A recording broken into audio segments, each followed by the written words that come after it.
ஆனை கட்டி போரடித்த அப்பன் சுப்பன் காணவில்லை.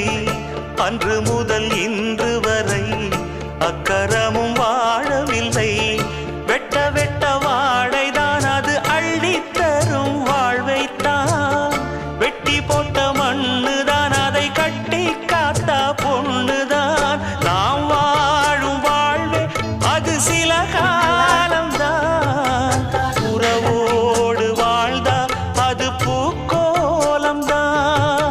கெட்டாலும் பட்டாலும் உன் பேரன்தான். என்னடி ஞான பெண்ணே, உண்மை சொல்லடி ஞான பெண்ணே.